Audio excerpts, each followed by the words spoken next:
안녕하십니까. 리더십 TV입니다. 오늘은 강복절 기념일을 4일 앞둔 2024년 8월 11일 일요일 아침 주제는 부정부패의 원흉, 아첨꾼은 조직을 망친다로 정해봤습니다. 이유는 지금 어느 조직이 여기에 속하는지 스스로 한번 생각해 보자는 것이죠. 어느 조직이든 국가이든 간에 멸망의 길로 들었을 때는 틀림없이 등장하는 원인이 있습니다. 바로 아첨꾼입니다. 이들은 지도자가 듣기 좋아하는 말만 하여 신임을 얻으면 그것을 이용해 권력을 도용하고 축제에 몰두하게 됩니다.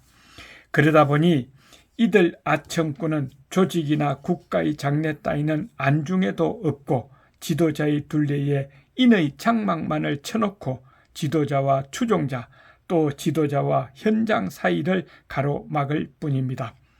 왜? 자기 이익만을 위해서지요.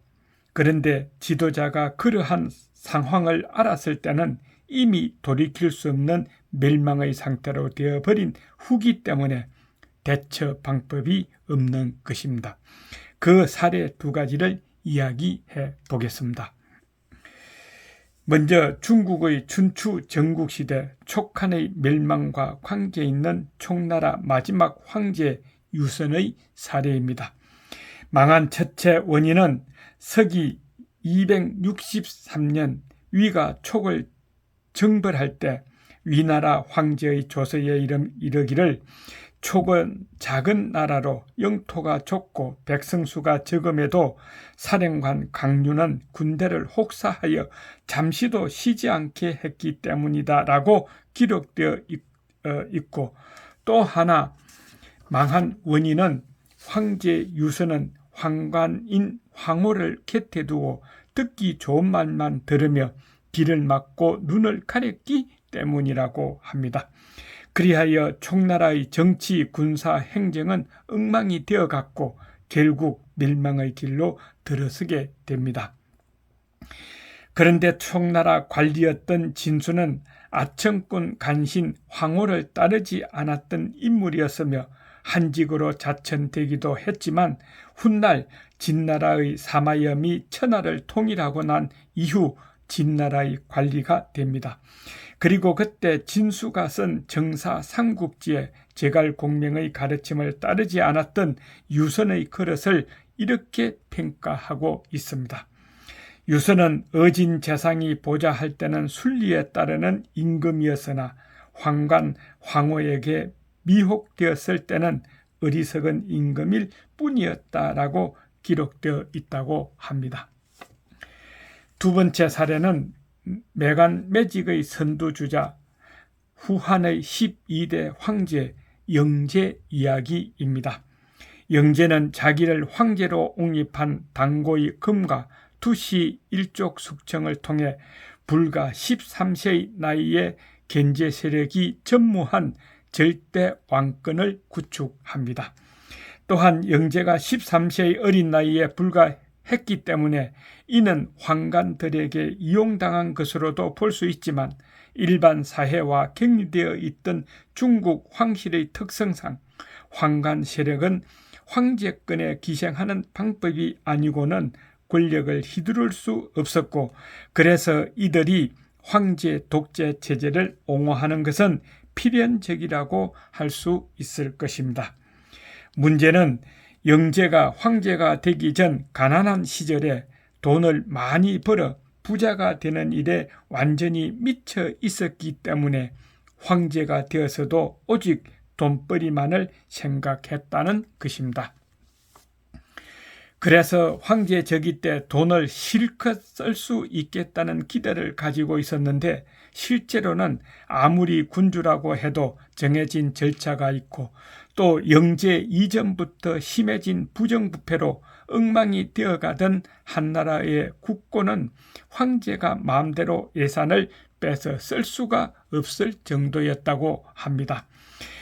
그러다 보니 영제는 마음먹은 대로 돈을 쓸 수 없게 되자 각종 기묘한 핑곗거리를 만들어 비자금을 조성했으며 최종적으로는 아예 모든 배설에 정가 값을 매기고 황제인 자신이 직접 메간 매직에 나서는 기행을 벌이게 됩니다. 그러다 보니 메간 매직이 환관과 예측을 통해서도 이루어지고 있었는데 배설을 예상으로 팔고 부임 후 정가의 2배를 내는 제도까지 도입했는가 하면 현재의 신용카드처럼 관직 매매가를 월 단위 할부로 치를 수 있게까지 했다는 것입니다. 그렇게 해서 부임하면 결국은 백성들에게 수탈하고 과중한 세금과 요역을 부과했고 이를 이행하지 못하는 백성들은 모조리 잡아들여 매질까지 했습니다. 황제가 이러니 환관과 척신이 설치고 난세가 시작됩니다. 영세 황제는 메간 매직뿐만 아니라 강교한 10명의 환관만을 가까이에 두고 있었기에 자신의 치세가 태평성대인 줄만 알았죠.